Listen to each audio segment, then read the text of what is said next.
Should I leave? All right, so more people will probably come throughout the meeting, but feel free to start whenever you want. Sure, absolutely. So, hi everyone. I hope that you're all having a fun event so far. I know that this has been going on, so I hope that everyone's been having a great time about that. And so, I thought I'd get this started by getting to share what my presentation is about, which is pretty much my well-known keynote speech that I've done, which is all about my journey with autism. I've been doing this since I was 18 years old, and now I'm a young adult. So I've been like sharing my story through many events and stuff. So even like just for special education organizations, colleges, high school students, to you name it. I've been sharing my story throughout, so now I get to share this with you guys. So I'm gonna start off with when I was little in New York. My parents noticed that a little bit after the age of 1 that I wasn't meeting developmental milestones.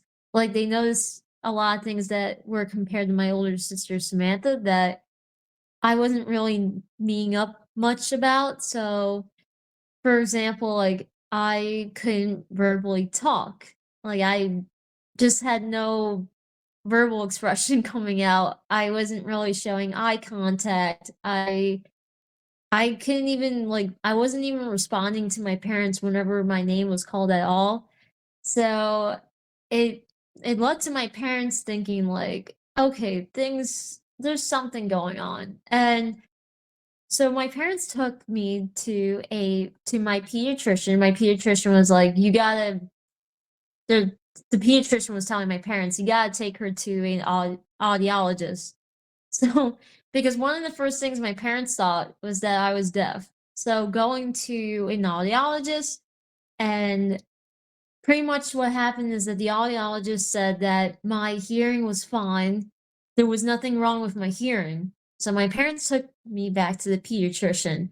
And by the way, this was around like the age of 1. So I my parents were like, "What's happening here?" And my pediatrician was like, "This is much more it's a much bigger issue. You have to take her to a neurologist." So my parents took me to a neurologist. I got evaluated for autism.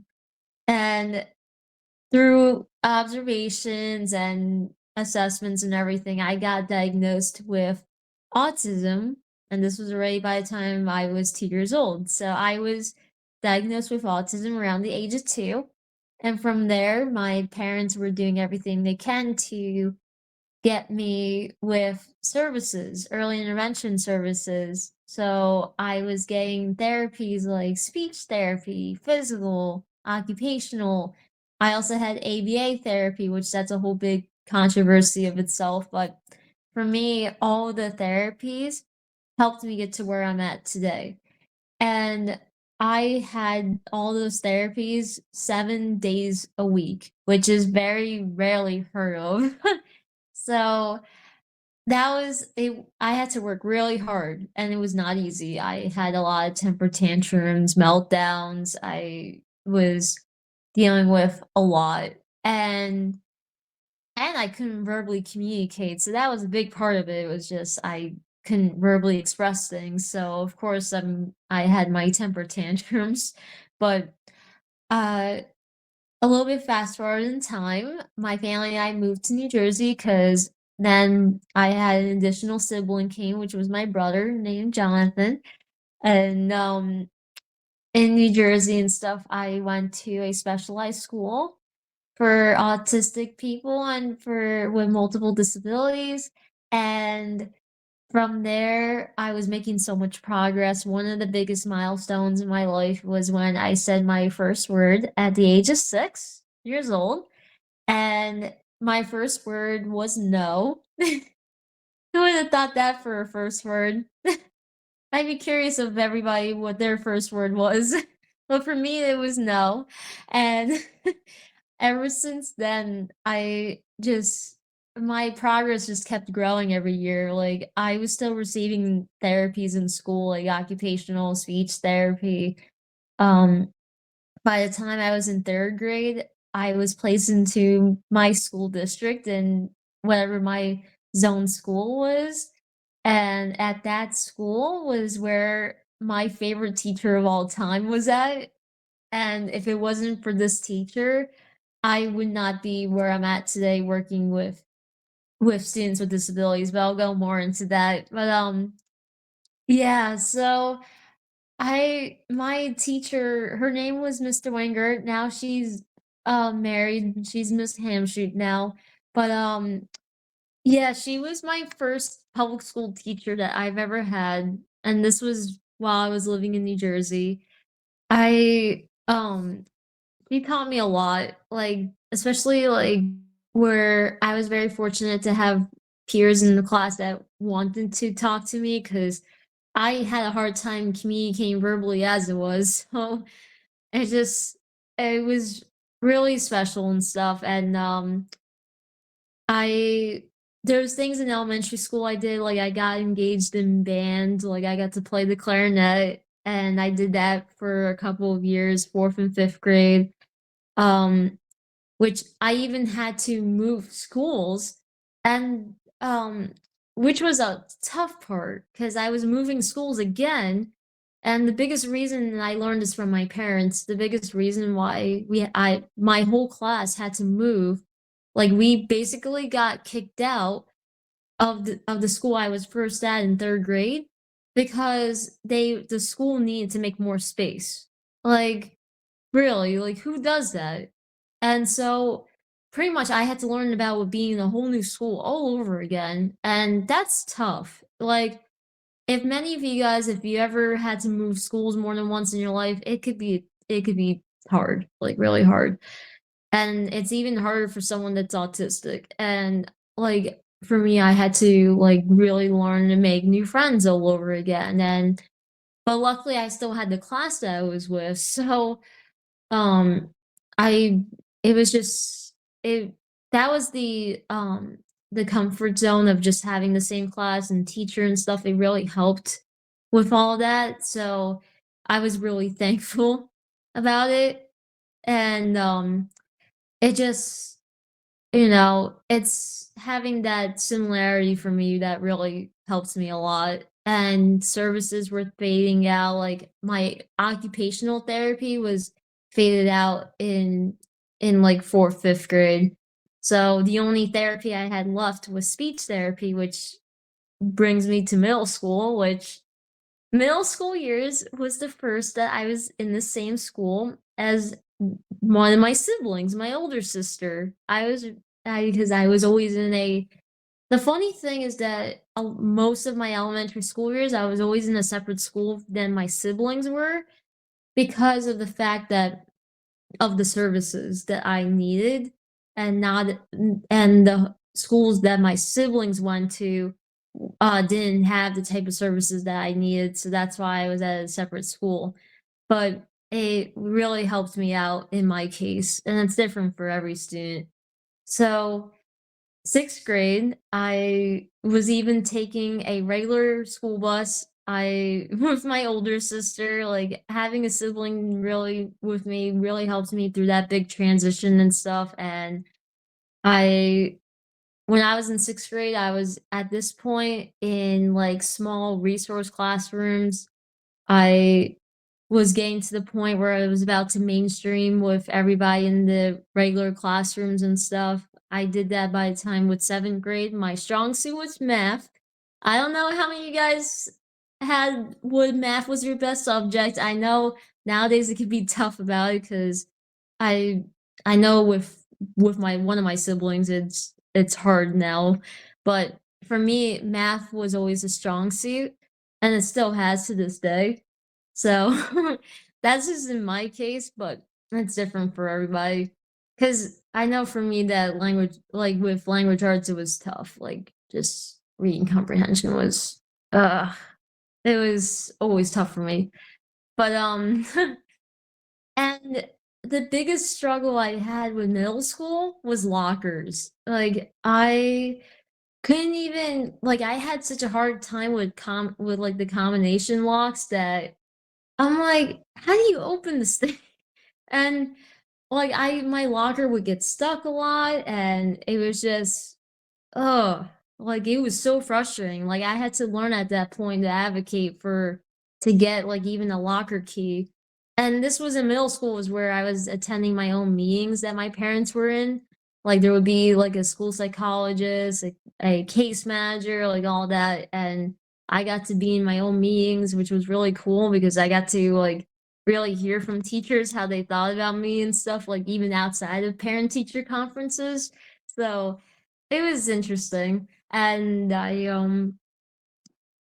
also middle school was really when I learned about what being autistic, like, I was at, um especially 6th grade, like, I didn't really know when I was super young, obviously, but, like, I learned about being differently when I was in 6th grade. I know that, um, I learned through watching a documentary and everything with my family and stuff and family friends, and my parents told me in a indirect way that like, they would say that, "Did you notice that this person was rocking back and forth a lot like I used to?" Or, um and a lot of the connections were made, and this is what helps me learn about that I was autistic because a lot of times there were things that I thought differently or, like, how I would study for school, like, how I would write things down and then the words would actually, like, be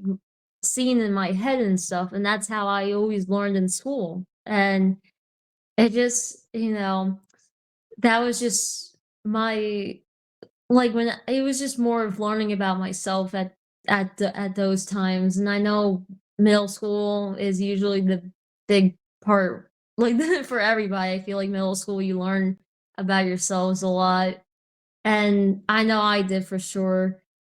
And then I graduated from middle school. I went to the same high school as my older sister. I actually had a choice between my regular high school, like that's zoned for, and then the high school my older sister went for because she was in the law program. So I got grandfathered into the high school that my older sister went to. I graduated from there with the I was in the honor society. I was involved where I had my first public speaking engagement happen was with high school. I was given the opportunity to represent my high school in a disability leadership conference called Dare to Dream.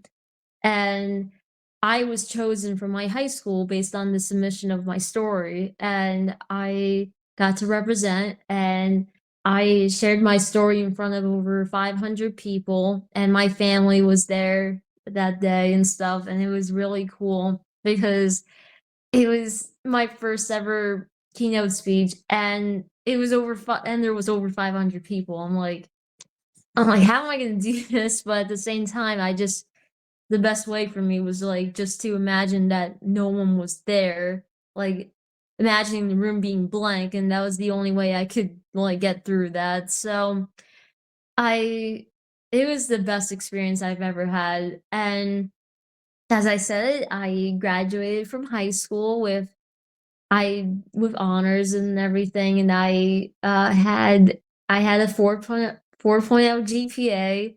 I, I was yeah. I see the comments happening, yeah.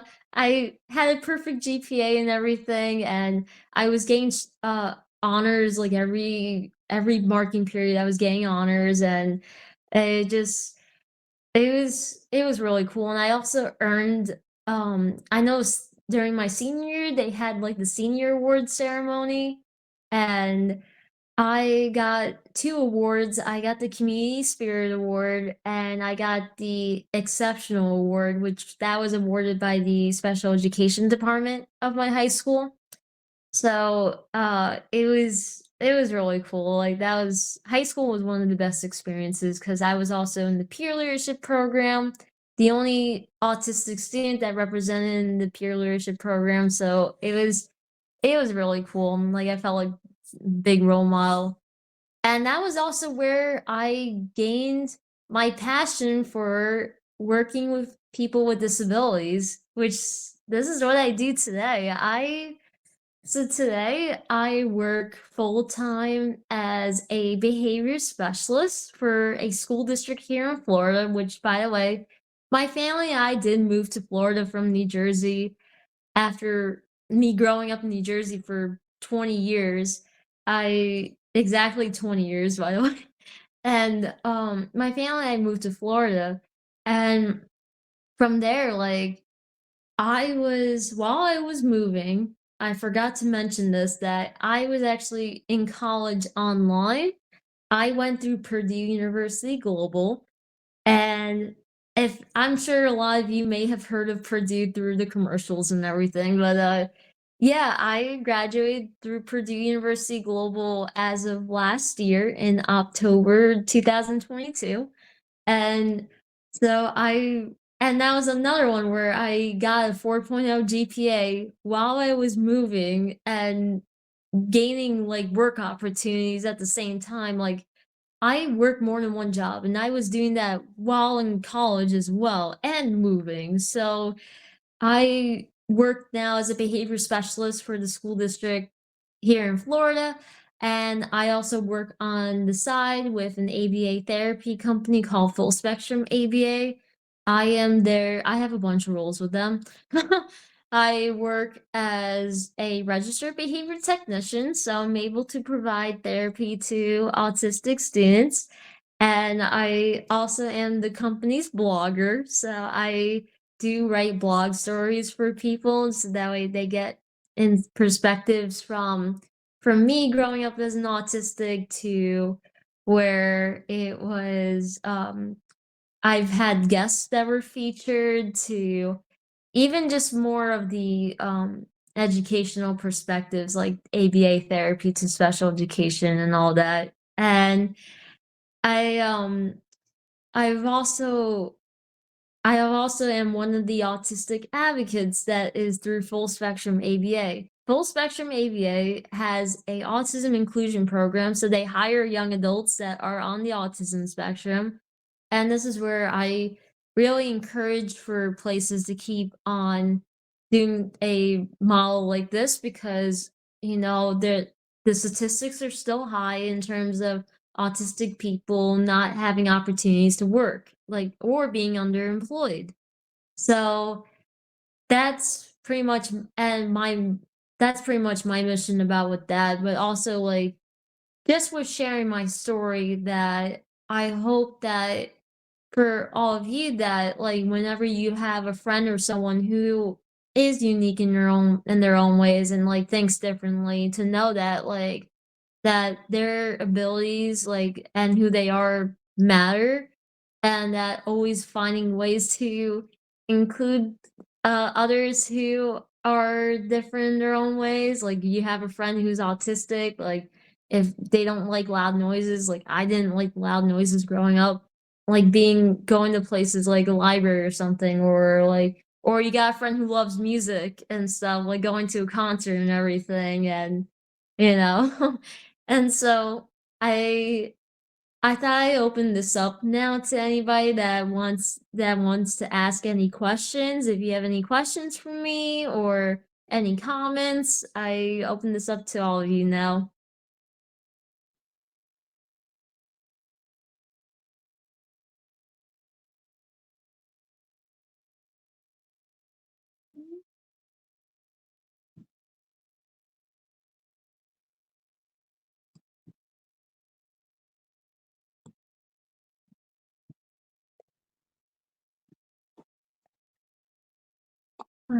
Here. Oh, I saw some comments come in. Uh, let's see. I'm just checking the comments now. Yeah, moving to schools is really tough, especially like with friend groups and everything. Like it was hard to establish. And it it took a lot of, like, practice for me to, like, get into situations and everything, and so that it was tough, but I had to it was involved a lot of repetition, a lot of practice to develop on my skills. And I also see someone asked the question, what was uh, okay, what was the hardest part of my journey?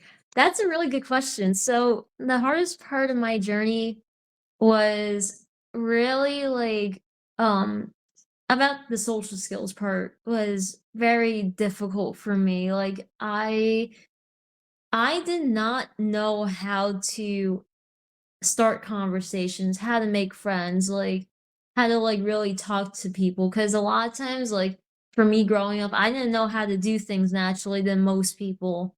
So when I was in sixth grade, no, not sixth grade, it was eighth grade, my speech language teacher, my speech therapist in middle school created a whole social skills program for students with disabilities.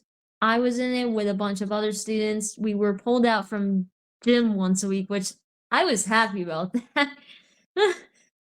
Have a day that's not involving with PE was nice. But yeah, so I was in a social skills program class and we learned like a lot of social skills situations like making friends, initiating conversations to where making eye contact and everything to just just even like knowing how to keep a conversation going or like how to deal with like situations like dating and everything cuz you know those are everything that involves with myself and like with others was important to learn about. So that was a really great question. Um I know that's a common one that I get asked a lot. And so thank you about that. If anybody has any more questions, feel free to use the comments section or you can even use the microphone too. Whatever is comfortable with you.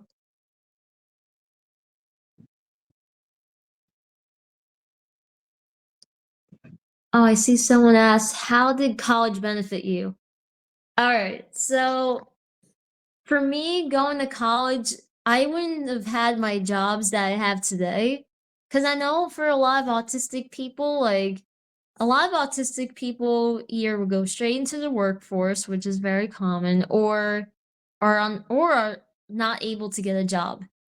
So for me, like getting the education for me helped me get jobs quickly. I know when I graduated from Purdue University Global, a month after I went through the interview process of the job position as a behavior specialist, because while I was in Florida, I already while living in Florida, I was already working with full spectrum ABA part-time. I wasn't really like 100% working full time, but when I got the position with the school district and stuff, I was like, "Wow, that was only a month after? Like, holy cow." So, it was amazing and everything. Like, I was so thankful that getting the experiences with college, and especially, like, for me, like, I was in college to learn about with ABA. That was and taking psychology. Like if anybody here is interested in psychology, like you learn about with our own brains and with anything like with behaviors and stuff. So it's really fascinating. It's quite fascinating to me and plus like um in New Jersey, I forgot to mention this that I did after high school, I did attend a community college. I've completely forgot to mention that earlier, that I did go to community college and I gained a job with the school district as a paraprofessional working with autistic students. That pushed me to go to college online before I was moving to Florida and while I moved. So having my experiences really pushed me to pursue further. And I think it's important for people not to give up, especially during hard times and everything. So that was a great question. And then someone asked, "How do you tackle your hardships?" That's a good one. So, tackling the hardships for me, I used a lot of coping skills. I've had to learn coping skills over time, like where I was engaging in my hobbies, like listening to music or drawing or coloring or exercising because I love to exercise. I'm an active person to where I would go swimming. Like I go swimming in my backyard. I got a pool and I got a lake view backyard. So it is awesome. I I've also read I do a lot of reading. I love to read books. So there's a lot of different coping techniques and even there's just interests too that keep me going and everything. That's what helps me get through the hard times, especially friends and family. Like I go to people who I trust to get through a lot of challenges. So that was a great question. And someone asked, "What music do you like?" Alright, I'm pretty open-minded. One of my favorite bands is Queen. I love Queen. Like Freddie Mercury is amazing. And I also love there's other bands like the Beatles, Kiss. I do like blues rock too, which is Santana's one. There's also with even some more modern ones too, like, Greta Van Fleet is one that's one of the more modern bands too. Big Time Rush, I love Big Time Rush, and, like, I've known ever since middle school. Like, that's how long they've been around, I'm like, "Wow." I feel old.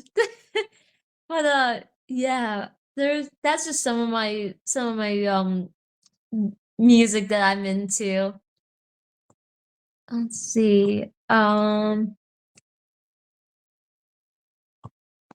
Yeah, so that's just some of the music that I'm into. If anybody has any more questions or have any comments that you want to share, definitely feel free to.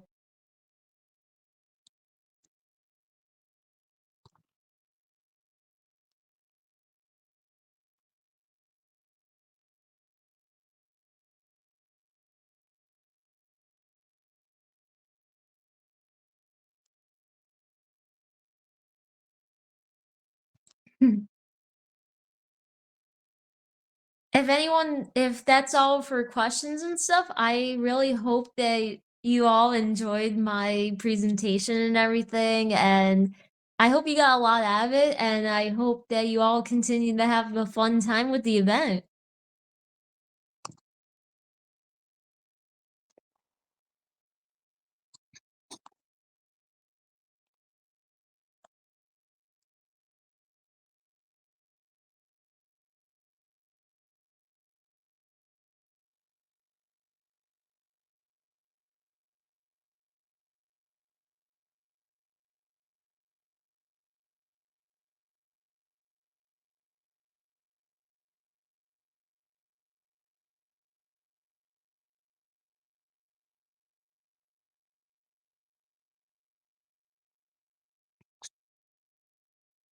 Thank you all so much.